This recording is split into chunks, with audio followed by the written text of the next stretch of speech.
નમસ્કાર, સ્વાગત છે આપનું ડીટીવી ન્યૂઝ પર। આજે અમે લઈ આવ્યા છે દાહોદ જિલ્લાની સ્થાનિક સ્વરાજ ચૂંટણી 2025ના લેટેસ્ટ અપડેટ્સ। દાહોદ જિલ્લામાં આજે સવારથી જ ગ્રામ પંચાયત ચૂંટણીની મતગણતરી શરૂ થઈ ગઈ છે અને લોકો આતુરતાથી પરિણામોની રાહ જોઈ રહ્યા છે। તો ચાલો જાણીએ આ ચૂંટણીની તમામ મહત્વની વિગત। દાહોદ જિલ્લામાં આજે કુલ 262 ગ્રામ પંચાયતોના પરિણામો જાહેર થવાના છે। આ ઉપરાંત 84 ગ્રામ પંચાયતોની પેટા ચૂંટણીના પરિણામો પણ આજે સામે આવશે।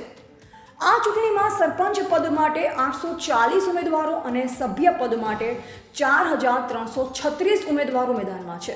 આ ચૂંટણીમાં દાહોદ જિલ્લાના મતદારોએ અદ્ભુત અને ઉત્સાહ દેખાડ્યો હતો।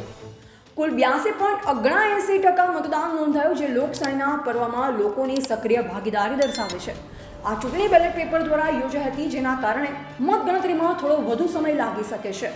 અમને મળેલ માહિતી અનુસાર મોટાભાગની ગ્રામ પંચાયતોના પરિણામો મોડી રાત સુધીમાં જાહેર થઈ શકે છે। દાહોદ જિલ્લાના વિવિધ તાલુકાઓમાં મતગણતરીની પ્રક્રિયા શરૂ થઈ ગઈ છે। આ પ્રક્રિયા શાંતિપૂર્ણ અને પારદર્શક રીતે થાય તે માટે જિલ્લામાં પોલીસ બંદોબસ્ત ગોઠવવામાં આવ્યો છે। કોઈ અનિચ્છનીય ઘટના ન બને તે માટે પોલીસ અને વહીવટીતંત્ર સંપૂર્ણ સતર્ક છે। આ ચૂંટણીના પરિણામો દાહોદ જિલ્લાના ગ્રામીણ વિસ્તારોના ભાવિ નેતૃત્વને નિર્ધારિત કરશે। શું આ વખતે નવા ચહેરાઓ સરપંચની ખુરશી સંભાળશે કે પછી અનુભવી નેતાઓ ફરી એકવાર લોકોનો વિશ્વાસ જીતશે? આ બધું જ જાણવા માટે રહો ડીટીવી ન્યૂઝ સાથે। અમે આપને આ ચૂંટણીના લેટેસ્ટ અપડેટ્સ અને પરિણામોની પડની માહિતી આપતા રહીશું।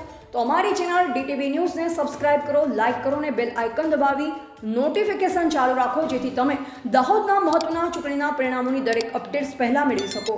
ફરી મળીશું નવી અપડેટ્સ સાથે, ત્યાં સુધી નમસ્કાર।